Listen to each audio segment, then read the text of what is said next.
Telepon lagi. Halo, assalamualaikum. Waalaikumsalam. Baik, dengan siapa dan dari mana Bapak?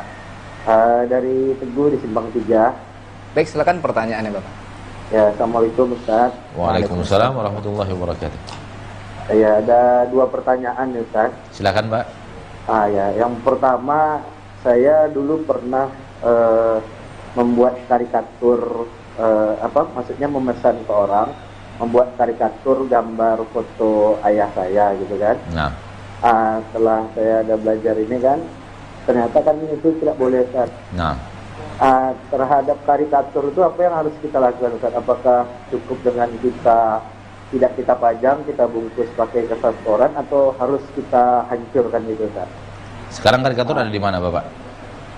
Di Rembah dekat dinding Ustaz. Di rumah Bapak sendiri? Di rumah sendiri. Ya, baik. Kemudian pertanyaan kedua Ustaz, Ya, di kantor saya jam istirahatnya itu kan jam 12 sampai jam 1 Ustaz. nah, Sementara kan kita kayak di Pekanbaru ini kan zuhur itu kan jam 12.05, kemudian kan asar itu sekitar jam 3.15 kan Ustaz. nah, Sementara jam istirahat itu cuma jam 12 sampai jam 1, kemudian habis itu pulang baru jam 4 gitu Ustaz. nah. Yang sholat asar ini kan bagaimana tuh Ustaz? Apakah kita melaksanakannya setelah jam kerja jam 4 itu, atau gimana? Karena tidak ada diatur jam istirahat di jam sholat asar itu Ustaz. Nah. Terima kasih Ustaz, jazakallahu khairan. Wa'iyyakum, wa'iyyakum.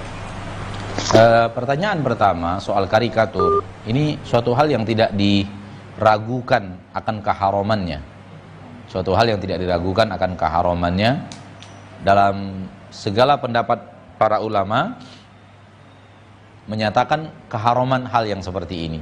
Sesuatu yang diolah dengan tangan, dibuat gambar menyerupai makhluk-makhluk ciptaan Allah Subhanahu wa ta'ala. Jadi para ulama sepakat dalam keharaman hal yang seperti ini. Kalau kita tahu bahwa itu suatu hal yang diharamkan oleh agama kita, hal yang terbaik adalah kita musnahkan. Hal yang terbaik adalah kita hancurkan, ya.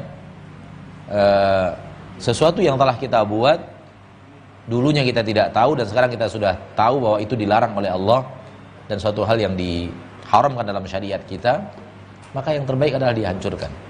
Tidak perlu dibungkus kemudian disimpan di suatu tempat, karena ada kemungkinan kita wafat kemudian datang anak-anak kita yang tidak tahu, belum tidak mengerti seperti mengertinya kita.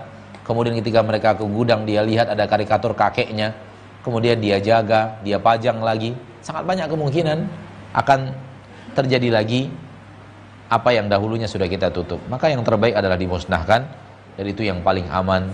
Wallahu ta'ala. Apalagi tadi sempat saya tanyakan, berada di manakah karikatur itu? Ternyata di rumah kita sendiri. Berarti kita berhak memiliki kekuatan penuh untuk menghancurkannya. Apa halangan kita untuk kemudian menghancurkan? Padahal kita punya kekuatan penuh untuk menghancurkan itu. Nabi SAW mengatakan, man ra'a minkum munkaran falyughayyirhu biyadihi. Barang siapa yang melihat kemungkaran, maka hendaklah dia merubahnya dengan tangannya. Maksud dengan tangan adalah dengan kekuasaan yang dia miliki. Sementara kita adalah penguasa di rumah kita. Maka yang terbaik dalam hal ini adalah hancurkan, ya, sobek, kemudian buang atau bakar, dan jadikan ini bahagian daripada ibadah kepada Allah Tabaraka wa Ta'ala, dan hilangkan perasaan bahwa kita telah menyobek-nyobek gambar orang tua kita, karikatur orang tua kita yang mungkin ketika hidup orang tua kita sangat menyukainya dan mencintainya. Maka ketaatan kepada Allah lebih didahulukan daripada ketaatan dan kecintaan kepada makhluk. Wallahu ta'ala alam bisawab. Adapun pertanyaan tentang sholat asar, maka kewajiban laki-laki yang diwajibkan oleh agama Allah melalui risalah Nabi Muhammad SAW adalah sholat berjamaah di masjid. Adalah sholat berjamaah di masjid.